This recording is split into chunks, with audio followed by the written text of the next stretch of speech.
Productivity myth number 1, make your bed. Yes, this is a productivity hack made famous by retired Admiral William McRaven in his book, amply titled, Make Your Bed. Well, Admiral, I'm here to tell you, if you own a hyperactive dog, this is horrible advice. I mean, look at this video footage. This is proof this hack does not work. Look at this dog going to work right there. Oh my gosh. I mean, no, making your bed in this household does not make you more productive. It makes you paranoid. I mean, seriously, you're going to think you lose your mind. You made your bed, you come back in 10 minutes later, it's torn up. What is going on?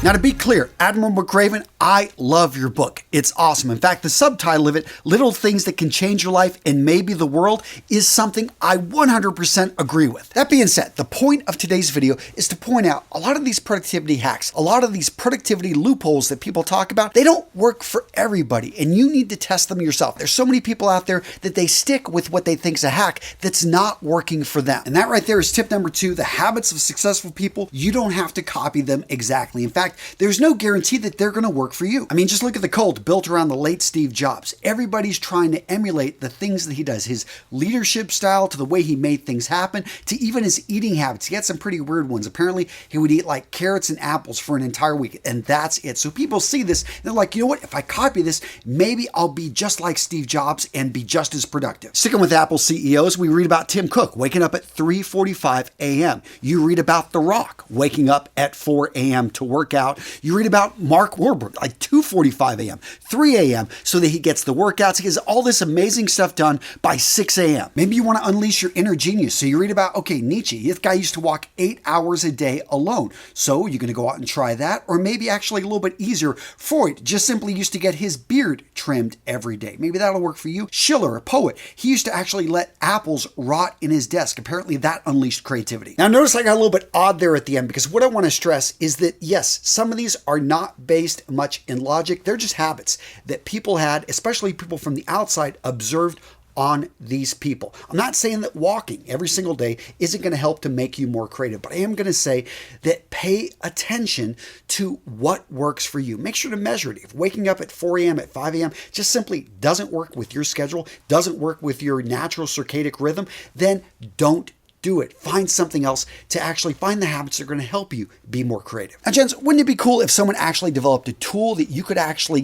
become more productive, get in the zone, kind of align your mindset with where you want to go instantly by simply just putting it on like a fragrance? Well, guys, you don't have to imagine it. We have built it here at Real Men Real Style. This is called the Mission Fragrance Project. These are the world's first performance enhancing colognes. What are those? Okay, so as I started doing all this research here at Real Men Real Style about the science of style, I kept finding all this information in the journals about the psychology of scent and how certain notes would actually make you more focused. Certain notes would improve your memory. Certain notes would make you feel more alert. So we went out there and I'm like thinking, okay, there's got to be some fragrances out there that are developed to actually help get you into the zone and make you more productive. Nothing was out there. So I went out there and invested $100,000 of my own money into the research and into building out this first set of products, this first set of fragrances that are more than just fragrances. These are scent triggers specifically formulated to, again, help you become more productive. This it all sounds interesting. If you're at all skeptical, check out the link in the description of today's video, guys, because we are launching here soon. And compare it to a jet. A jet is nice, but guess what? What do you need with a jet? You need a pilot, you need a runway, you need fuel, you need resources. This is simply the tool. We've got an entire course that goes on for 5 weeks, or you could take it actually in a week, but it'd be a lot of information. Point being is I teach you how to condition yourself to these particular fragrances so you can achieve more. Honor, courage, commitment. These are the core values of the United States Marine Corps. And this is something I'm really proud of. If you can't tell, I really like this because it's changing an industry that's been out there. People have known the power of fragrance for hundreds, if not thousands of years. Go to church, they use incense. Go to any type of meditation facility.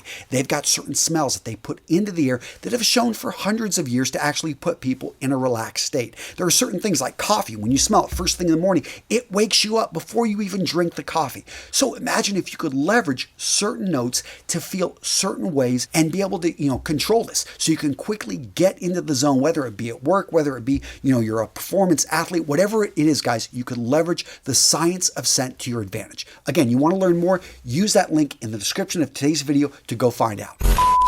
And next productivity myth is that somehow multitasking makes you more effective. Guys, nothing could be further from the truth. Now, the thought process behind this one is if I'm doing two things at once, I'm able to get twice as much done, right? Maybe throw in a third thing. But what you're not counting for is the switching cost. And this is even evident on computers. Whenever they got multiple things running, they're not actually doing multiple things at the same time. These computers are actually switching from point to point. And there is a small cost. With human beings, it's a huge cost. The switching cost from you to go from one thing to another can take out 25 to 50% of basically, the computing power. The computing power that's going on right up there in the brain. So think about if you are focused on a paper and then you want to jump over to browsing, to checking out, watching. I get when you may be taking a 5-minute break in a 1-hour work session. That's fine. That's not multitasking. That's actually called resetting, which is something different. What we're talking about here, though, is when you're trying to do two things at the same time, and they're both basically requiring cognitive power. Now that's key to differentiate, because I can see where some multitasking where it doesn't require any cognitive power, you're at the laundromat, your clothes are washing and you're studying at the same time. Okay, that makes sense. That isn't requiring anything from you. That is good multitasking. Bad multitasking, again, is when you're trying to do multiple things at the same time. You're taking on one project, then switching over to another. You have people interrupting you. You have an open door policy. I know that sounds great in theory, but make sure if you want to get a project done, you give yourself the time to focus in on. The next productivity myth is that working more is going to enable you to get more done. Now, this is relative, and it's based off a 2014 study where I'm bringing in this info, but 50 to 55 hours is the max that you want to work per week. And I know at my company, yes, during busy time, we do actually allow a 50-hour work week, but during off times, I really try to cut that down to 30, 35-hour weeks. Now, that 50-hour week, that is really pushing the envelope. A lot of people, I'm working 2 jobs. I'm working 70 hours. I'm getting amazing stuff done.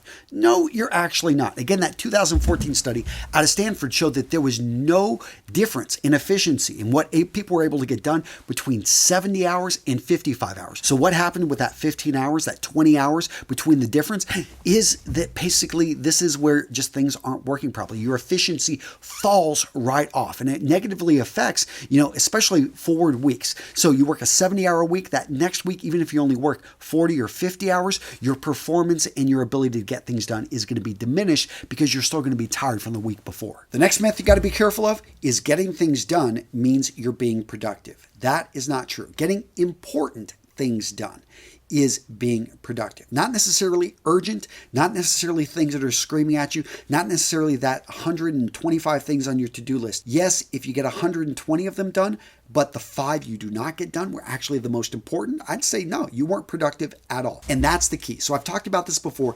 Leverage the power of the priority matrix. With the priority matrix here at the top, we've got things that are important. Over to the left, you've got urgent and important. Then over to the right, you've got non-urgent and important.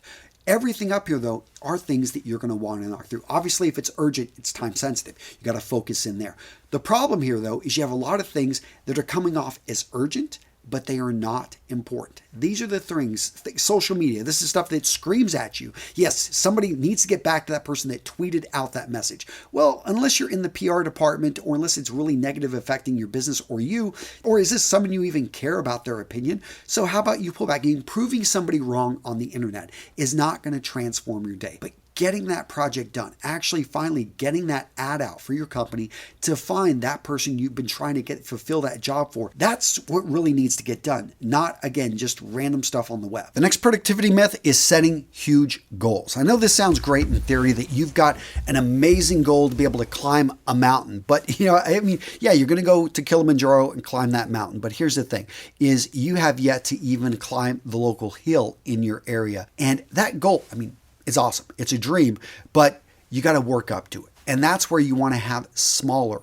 goals. You want to build up to this. I know for me, in my company, I break things out all the time into smaller, digestible things that I can get done. Nothing makes a person feel better about progress than actually going through and having a little bit of those small wins. That little bit of progress encourages you for more progress. I know for me, going to the gym, it's not to be able to get back to the type of shape I was when I was 20 years old, maybe 22 at my top peak performance. That'd be nice. And I do want to get to that point and maybe even surpass it. But before that, my goal was simply to go consistently to the gym. It wasn't to lift weights. It wasn't to run a certain amount. It was simply just to get my foot into the gym, which seems like a relatively low goal because I'm allowed to actually leave the gym once I get my foot in there, but I never do. One time I have when I wasn't feeling good. But point being is 99% of the time, I actually complete the workout. And I've been slowly moving those goals up. And I find lower level goals, they're easier to achieve, especially if you set yourself up in a way that once you achieve that lower level goal, you're going to want to continue on with it and go for more. Now, gents, if you've ever woken up at 5 a.m. thinking you're going to have an incredibly productive day and it all goes to crap, do me a favor, smash that like button. By smashing that like button, you are going to protect yourself from those crappy mornings, but more importantly, you're going to let the YouTube algorithm know you like videos like this, and I'll know to make more of them. The next productivity myth you got to watch out for is trying to maximize every single moment of your day. So for me, I used to look at that 14, 16 hours I would have, and I would just, for every moment was accounted for. And I burnt out. This is just something that's not sustainable. It can work for a while, but after a while you start to feel like your life is robotic. And again, this may work for a small minority, but I find the vast majority of people are really only going to have a window in which they're productive. Now, some people are morning people, other people are night owls. I'm not going to say one is better than the other. Really depends on your circadian rhythm, and again, depend on what research you cite. But I find that 4 to 5 hours for me, first thing in the morning, works. It's a Sunday morning. I'm here in the office. I'm giving myself 4 to 5 hours. I find that when filming a few videos on Sunday morning, it sets up my entire week for success. Everyone on my team, they're in advanced time zones, over in the Philippines, over in Ukraine, over in Eastern Europe. So I find that whenever I send video out, basically I start my Monday and it's already strong because people already have work to work on. They've already been directed. I've already sent out the company, priorities for the week. And I do take off a lot of my Friday, a lot of my Thursday. And so I've got a little bit of a, earlier weekend like that. Point being is that system works for me. It may work for you as well, but I find that those first 4 to 5 hours in the day is when I'm super productive. So the second half of the day, what am I going to do? I'll throw in meetings. I'll throw in things that don't require as much thought. In the mornings, I'm trying to film my video. I'm trying to actually make sure that I'm doing the work that really requires the most cognitive power first thing. Next up, let's talk about visualization. So there's a whole book called The Secret, and it talks about being able to visualize your goals and how you can manifest them through simply thinking about them. This is a very controversial book. A lot of people say, this is everything. This is exactly how to do it. It's worked for me. Other people say it's a bunch of BS. The research, leans more towards the BS. In fact, they even show it's negative, and by visualizing too much, because you're sapping energy. Because whenever you visualize where you're going to go, you don't think about the roadblocks. You don't actually, talk about and celebrate all the things you had to overcome to get to that point. You're thinking of the end goal. And whenever you actually start to take action on this, you run into problems. You run into difficulties, obstacles. And these were not foretold. These were not seen necessarily in your visualizations. And the problem is this can be very unsettling. This really throws people off. And yes, it sounds obvious, right? But there are a lot of people out there that ascribe to this. Me personally, I do think it's a bunch of BS. But I don't know, agree, disagree? Let me know in the comments below. The next productivity myth is that staying busy is going to enable you to get things done. Guys, you got to take the time. What I tell people on my team is take 15 minutes on me to drink coffee and to think about what is important, what is urgent, what is the Pareto principle talks about, the 20% that's going to yield you the 80%. I've also talked about the deeper Pareto principle, which is the 4% that's going to yield you the 64%. It's interesting how that works. But seriously, there's like 1 to 2 things that if you get done with them today, boom, the day is going to be a success. I know on a weekend, again, getting into the gym, getting in that workout really just sets the whole day for me. I know I've taken care of my body. I just feel better. It starts off right. And if nothing else goes right on that weekend, the fact that I took care of my body and I know I'm going to probably be around longer because of it is there. At work, it's the same thing. You've got that 1, maybe 2 things that if you get it done first thing in the morning, the day is going to be so much better. Following up with that person that said they were going to get that sale with your company and they haven't, followed through, just simply reminding them. You don't want to do it because you don't want to seem overly pushy. You've been putting it off because you do have to get on the phone and you're going to have to go through a couple layers here, but you do it. And maybe it was 5 minutes of pain, and you realize, hey, this person just had all this other stuff going on. They forgot about, thank you for the reminder. All of a sudden, that big sale comes in, and guess what? The rest of the day, the rest of the week feels great because you just made it rain for the company. Now, at this point, you're probably saying, Antonio, thanks for bursting my bubble. All my productivity hacks that I had, you just destroyed. So what actually can make you more productive? Well, I can't guarantee, but these are a really good start. And I've got it in this video right here where I give you actually things that you can wear, items that you can put on that are going to make you more productive for the most part. Again, not 100% guaranteed, but I do have the research to back them up. So guys, go check it out here. And yeah, it's a good video about productivity and yeah,